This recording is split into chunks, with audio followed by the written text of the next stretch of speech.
গ্রাম ছেড়ে তো শহরে চলেই এলাম। শহরে এসে কীভাবে কী করতেছি, কী খাওয়া-দাওয়া করতেছি, কী নাস্তা বানাচ্ছি সবটা আপনাদের সাথে শেয়ার করব। আশা করি পুরো ভিডিওটা দেখবেন। হ্যালো সবাইকে, আপনারা সবাই কেমন আছেন? আশা করি আপনারা সবাই ভালো আছেন। আলহামদুলিল্লাহ, আল্লাহর অশেষ রহমতে আমিও ভালো আছি। তো আজকের ব্লগটা সকাল থেকে আমি শুরু করেছিলাম। তো ঘুম থেকে উঠে ভাত রান্না করলাম। এরপর ভাবলাম একটু ভর্তা করি। তো পটল ভর্তা মানে পটলের খোসা ভর্তা করেছিলাম। যেহেতু শহরে এসেছি, এখানে কিন্তু এগুলা কেউ ফেলে দেয় না। এগুলা কিন্তু ভালোই মজা লাগে।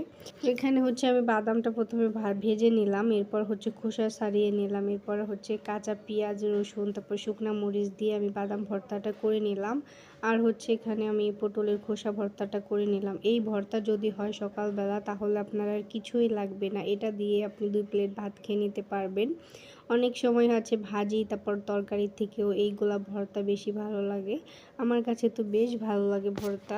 তো সকালবেলা খাওয়া দাওয়ার পর আমি চলে এসেছি দুপুরে রান্না করার জন্য। তো দুপুরে রান্না করব এখানে বাইন মাছ দিয়ে, আর কাঁঠালের বিচি দিয়ে আমি একটা তরকারি রান্না করব। আর এখানে শুটকি আর আলু দিয়ে একটু মানে মাখো মাখো টাইপ করার চেষ্টা করব। ফার্স্টে আমি শুটকিটা রান্না করে নিব। তো এখানে আমি পেঁয়াজ, তারপরে রসুন এগুলা বাটা দিয়ে নিলাম। এরপর শুকনা মরিচের গুঁড়াটা দিয়ে নিলাম। একটু বেশি পরিমাণে ঝাল দিব। তো ঝাল ঝাল হলে শুটকিটা খাইতে বেশি মজা লাগবে। আর আমি ফার্স্ট টাইমে যে শুটকি রান্না করতেছি, আগে কখনো আমি শুটকি রান্না করিনি। আগে কখনো বলতে আমি তো ওইভাবে কখনো রান্না করি না। শ্বশুর বাড়িতে আমার শাশুড়ি মা রান্না করে, বাবার বাড়িতে আম্মু রান্না করে। তো যেহেতু বাসায় এসেছি, এখানে রান্না করার মতো কেউ নেই, এই কারণে হয়তো আমি রান্না করতেছি, না হলে সেই করতো।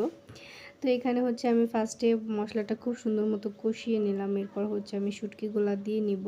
আমি কোনো রেসিপি দেখিনি, নিজের মতো করে রান্না করতেছিলাম আর কি। তারপরেও দেখা যায় কেমন হয়, দেখা যাক কেমন হয় শুটকি রান্নাটা। জালটা কম করে দিয়ে আমি খুব সুন্দর মতো শুটকিটা কষিয়ে নিব। তো আমি আগে কখনো বললাম তো এর শুটকি রান্না করিনি, নিজের মতো করে রান্না করতেছিলাম। তো ভাবলাম একটু পানি দিয়ে নিই, তাহলে খুব ভালো করে কষানো হবে। তো মনে হচ্ছিল তেলটা কম হয়ে গিয়েছে, তো আমি আর একটু তেল দিয়ে নিলাম। তেল ছাড়া কিন্তু বাঙালি মানুষ চলতে পারি না, তেল বেশি করে দিতে হবে। তো আমার এই পর্যায়ে মনে হলো আমি তো হলুদটাই দিতে ভুলে গেছি, তো ভাবলাম একটু হলুদটা দিয়ে নিই। তো আমি এই যে আস্তে আস্তে নাড়িয়ে চাড়িয়ে নিচ্ছিলাম। তো তেলটা যখন পুরোপুরি ভেসে উঠতেছিল, তো আমি দিয়ে নিলাম আলু ভর্তা। তো আলু ভর্তাটা আমি আগে করে রেখেছিলাম। তো এখানে আলু ভর্তাটা দিলে আলু ভর্তার একটা ফ্লেভার পাওয়া যায় আর কি। এটা অপশনাল, এটা আপনারা চাইলে দিতে পারেন, নাইলে নাও দিতে পারেন। এটা আমার ভর্তাটা ছিল, তো ভাবলাম দিয়ে ফেলি, নষ্ট করে তো লাভ নেই, তাই না? তো আমি এখানে ভর্তাটা দিয়ে নিব।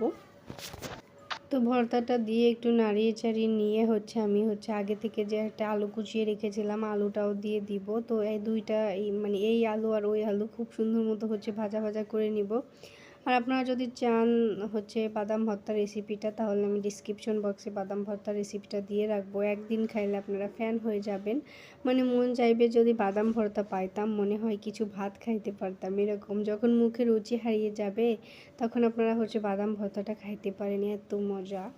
তো আমি পরিমাণ মতো পানি দিয়ে নিলাম। এরপর আমি পানিটা যখন শুকায় যাবে, ভাজা ভাজা করে নিব। আর শুটকি তো ওইভাবে ঝোল রাখলে কিন্তু ভালো লাগে না। তো এই যে আমার বাইন মাছ দিয়ে আর বাদাম কাঁঠালের বিচি দিয়ে একটা তরকারি রান্না করেছি। আর এই যে আমার শুটকি রান্না। তো আমার দুপুরের রান্না শেষ। এখন খাওয়া দাওয়া করে আমরা বিকালবেলা একটু ঘুরতে বের হলাম। সারাদিন তো এভাবে বাসায় থাকতে বসে ভালোই লাগে না। তো বিকালবেলার দিকে দেখা যায় একটু হাঁটতে বের হই। তো ভাবতেছিলাম নতুন বাসা দেখব। তো নতুন বাসা খুঁজতে গেলাম আমরা সবাই। এখানে আমি একা থাকি না, আমি থাকি, তারপর আমার 2-3টা চাচা শাশুড়ি থাকে। এটা ছিল আমার একটা নানি শাশুড়ি। তো উনি এখানে অনেক দিন যাবত আছেন, সব কিছু চিনেন। তো আমাদেরকে নিয়ে যাচ্ছিলেন। তো এই একটা বাসা। তো বাসাটা ভালোই, কিন্তু তেমন পছন্দ হয়নি, মন মতো বাসা পাচ্ছিলাম না আমরা। তো বাসা আমার চাচি শাশুড়ি দেখতেছিল। তো দেখা যায় আমরা যেখানে যাই সবাই মিলে একসাথেই যাই। তো এই যে 2-3টা রুম ছিল। আর সব থেকে বেশি ভালো লাগেছে এই বেলকনিটা। এখানে সন্ধ্যাবেলা বা সকালবেলা চা খাওয়া যাবে। তারপরও সব কিছু মিলে অতটা বাসাটা ভালো লাগেনি আর কি। তো আমরা অনেকগুলা বাসা দেখেছিলাম। বিকালবেলা সময়টা আমরা এভাবেই কাটাই, ভালোই লাগে। এরপর বাসা দেখে আসার পর সন্ধ্যাবেলা আমরা সবাই মিলে বাসায় চলে আসি। আসার পর আমার চাচি শাশুড়ি বলে যে কিছু নাস্তা বানাও, আমরা বসে খাওয়া দাওয়া করি। তো আমিও চলে গেলাম ঝটপট নাস্তা বানানোর জন্য। সবাই বসে গল্প করতেছিল, আমি এখানে নাস্তা বানাচ্ছিলাম। তো এখানে আমি বেগুনি ভাজতেছিলাম। ভাজা পোড়া একটু বেশি পছন্দ করি আমরা সবাই। তো আমি ভাবলাম বেগুনি বানাই আর এখানে কিছু শাকের চপ বানাই। তো বেগুনিগুলো মাশাআল্লাহ অনেক সুন্দর ফুলতেছিল। তো আমি এই যে বেগুনি বানিয়ে নিলাম আর কিছু শাকের চপ বানিয়ে নিলাম। এই আমার সন্ধ্যাবেলার নাস্তা আমাদের। তো কেমন লাগলো আমার ভিডিও সবাই কমেন্ট করে জানাবেন। সবাই ভালো থাকবেন, আমাদের জন্য দোয়া করবেন। আর পরবর্তী ভিডিওতে অনেক সুন্দর কিছু আপনাদের উপহার দেওয়ার চেষ্টা করব, অনেক ভালো কিছু মুহূর্ত। তো সবাই ভালো থাকবেন, আমাদের জন্য দোয়া করবেন। আল্লাহ হাফিজ।